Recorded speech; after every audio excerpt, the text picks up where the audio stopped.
আসসালামু আলাইকুম। আল্লাহুম্মা সাল্লি ওয়া সাল্লিম আলা নাবিয়ানা মুহাম্মদ। আজকে সকালে মর্নিং ওয়াকে বের হইছি। তো সাথে আপনাদের ভাইও বের হইছে। তো এখন কিছু কথা বলবো। মানে গতকালকে হঠাৎ করে দেখলাম যে আবু তোহা আদনান হুজুরের শাশুড়ি মানে সাবিকুন নাহারের আম্মা একটা স্ট্যাটাস দিচ্ছে যে হুজুরের ব্যাপারে বলছে যে সারাদিন পইড়া, পইড়া ঘুমায় আর রাত্রে সারারাত অনলাইনে থাকে।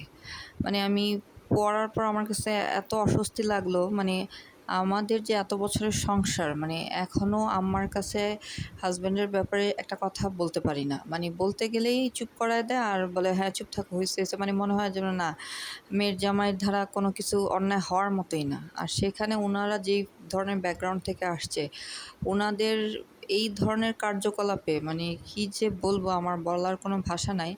তবে কেন জানি আমার মনে হয় কি যে আবু তোহা আদনান হুজুরের ব্যাপারে ওনার শাশুড়ি, ওনার বউ যে ধরনের কথা বলতেছে, আমার কেন জানি বিশ্বাস হয় না।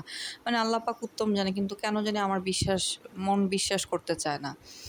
আর আমি একটা জিনিসই জানি, সত্যের না একটা আলাদা ওজন আছে। সত্যের আল্লাহর তরফ থেকে একটা আলাদা শক্তি আছে। এটা হাজার বছর পর হলেও সত্য যেটা, ওইটা বের হবে। আমার কেন জানি মনে হয় কোনো এক সময় যেটা সত্যি সেটাই বের হবে। আর এটাই বের হবে যে আবু তোহা আদনান হুজুরের ব্যাপারে যা বলা হয়েছে সব মিথ্যা। তা না হলে দেখেন, যখন সাইদি হুজুরকে এত অপবাদ দিয়ে, এত মিথ্যা মামলা দিয়ে যখন জেলে আটকিয়ে রাখা হয়েছে, তারপর ওনার ছেলেটা যখন মারা গেল, তখন দেখেন আল্লাহ পাক মানুষকে কীভাবে সম্মানিত করে। উনার ছেলের জানাজার সময় উনাকে আনা হইছে আইনি প্রটোকল দিয়ে।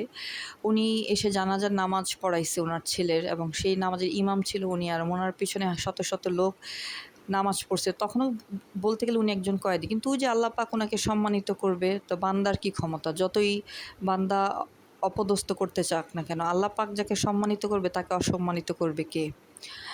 তো উনার যখন কয়েদি ছিল, তখন উনার যারা মানে উনাকে যারা ডিউটিতে থাকতো, উনার পাহারাদার হিসেবে, উনারাই নাকি উনাকে অজুর পানি আগায় দিত, খাবার টাকা আগায় দিত, আর অনেক সম্মানের সাথে কথা বলতো। আর উনারা বের হয়ে বলতো, "হুজুর অনেক ভালো লোক, উনি অনেক ভালো।" তো এই যে সম্মানটা, এই সম্মানটা কি মানুষ কোটি টাকা দিয়েও পায়? সম্মান তো অসম্মান তো আল্লাহর তরফ থেকে আসে। আর সাইদি হুজুরকে যিনি ফাঁসির আদেশ দিছে, মানে ব্যারিস্টার, আ আ উনার নাম মেবি খোকন ছিল।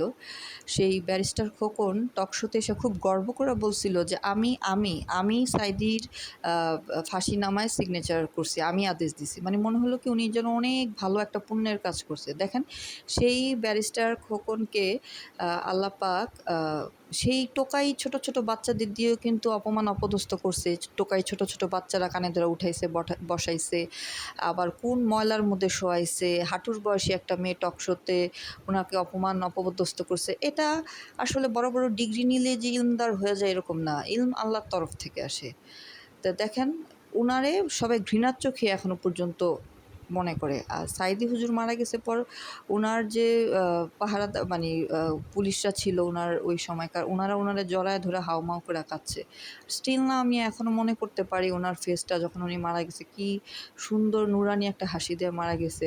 আর আমি যদি ভুল না হই, মানে আমার যদি মনে করতে ভুল না হয়, যখন উনি উনার ছেলের জানাজার নামাজ পড়াইছিলেন, এবং নামাজ শেষে যখন উনাকে আবার গাড়িতে উঠায় মানে জেলখানায় আনা হবে, তখন উনি বাইরে দাঁড়ায়, মানে আমি এখনো অনেক বেশি আবেগ আপ্লুত হয়ে গেছি কথাগুলা বলতে যায়া। যে উনি আকাশের দিকে তাকায় বলছিল যে, "আমি আল্লাহর কসম করে বলতেছি, আমার নামে যে অপবাদগুলা দেওয়া হয়েছে আমি তার থেকে মুক্ত।" তো কেন জানি আমারও মনে হয় কি যে, যেমন সাইদি হুজুর নিরপরাধ ছিল, আবু তোহা আদনান হুজুরও মেবি এরকমই হবে। হয়তোবা এই সময়টা তার একটা পরীক্ষা যেতেছে। ইনশাআল্লাহ আল্লাহ পাক চায় তো এই সময়টাও কাইটা যাবে। আল্লাহ পাক যেটা সত্যি সেটাই একসময় না একসময় সবার সামনে আনবে। কারণ আমরা এটা তো জানি যে আল্লাহ পাক সর্ববিষয়ে আল কাদির। আল্লাহ পাক সর্ববিষয়ে আল কাদির, আর আল্লাহর জ্ঞানের বাইরে কোনো কিছুই না। তো যেটা সত্য সেটা একসময় ইনশাআল্লাহ আসবে। আর আমার মন কেন জানি মানে না যে আবু তোহা আদনান হুজুরের ব্যাপারে যেটা বলা হচ্ছে এগুলা সব সত্যি। তো ইনশাআল্লাহ আশা রাখি আল্লাহ পাক আমাদের সবাইকে হেদায়েত দেক আর সহি বুঝ দেক। আমরা সত্যের আশায় রইলাম। আসসালামু আলাইকুম।